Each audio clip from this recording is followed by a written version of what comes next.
Organizations that understand that security does more than just prevent losses but can actually drive revenue growth aren't just protecting themselves, but are actually using security as a key that unlocks doors to markets, contracts, and partnerships their competitors cannot access. Jeff Bezos once said, "If you decide you're going to do only the things you know are going to work, you're going to leave a lot of opportunity on the table." This definitely applies to security investments. Organizations only investing in security reactively, responding to incidents, meeting minimum requirements, are leaving enormous opportunities on the table. Every enterprise customer, every government agency, every regulated industry, and every international market has security requirements. If you can't meet those security requirements, those opportunities don't exist for you. Rather than being risks you're avoiding, they're revenue you're not going to see. Companies investing proactively in security are qualifying themselves for business that those who are not doing that simply can't pursue.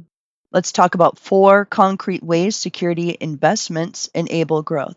Enterprise and government contracts. Large organizations, Fortune 500 companies, government agencies require specific security certifications before they'll consider vendors such as SOC 2, FedRAMP, and CMMC. Without these, you're not on the shortlist or in the conversation. Companies investing in these gain access to contract opportunities worth millions of dollars, and regulated industries like healthcare require HIPAA compliance. Financial services require specific security controls. Compliance is the price of entry here. Organizations building compliant security programs can expand to industries that represent massive market opportunities, and the partnership ecosystems. If you want to join a major cloud marketplace, become an approved supplier for a Fortune 500 manufacturer, your security posture determines whether that door opens for you. And if you want international expansion, of course, different regions have different data protection requirements. There's GDPR in Europe, LGPD in Brazil, PIPL in China.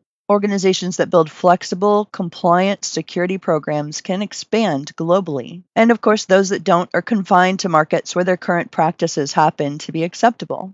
We want to think about identifying security-gated opportunities, where security is the gatekeeper to growth. Start by looking at your pipeline. Are there deals that stalled during security assessment, contracts you couldn't bid on because you lack certifications, partnership applications that were rejected? These are signals pointing to exactly where security investment would unlock revenue. And take a look at your strategic plan. Where does the company want to expand? New industries, larger customers, international markets, or government contracts? You want to map those growth targets against security requirements, and you'll see exactly where your investment is needed that way. And of course, talk to your sales team because they know which conversations end when security questions start. That frontline intelligence reveals where security is currently blocking growth. Your goal is to shift from reactive security spending, responding to incidents, to strategic security investment, building capabilities that open doors to specific revenue opportunities. Timing your security investments to support expansion plans is where strategy meets execution. If your company plans to pursue government contracts next year, you have to start your FedRAMP or CMMC journey now, and these certifications take time. If you're planning to expand into healthcare, HIPAA compliance needs to be in place before you start selling. Security investments need to lead growth initiatives rather than follow them. The timing requirement changes how you build business cases for security spending. Instead of framing security as we need to reduce risk, frame it as we need to pursue a $50 million market opportunity. Connect specific security investments to specific revenue targets. SOC 2 certification enables enterprise sales. HIPAA compliance opens the healthcare vertical. ISO 27001 unlocks international partnerships. This is how you make security spending stop being a budget line item to minimize and become an investment to optimize by tying it directly to growth objectives.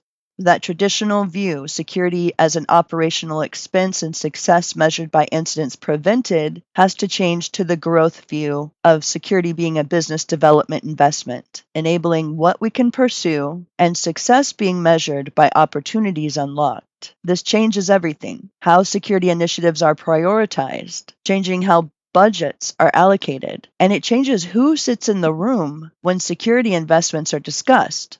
When security is positioned as business development, the Chief Information Security Officer becomes a revenue enabler rather than a risk manager.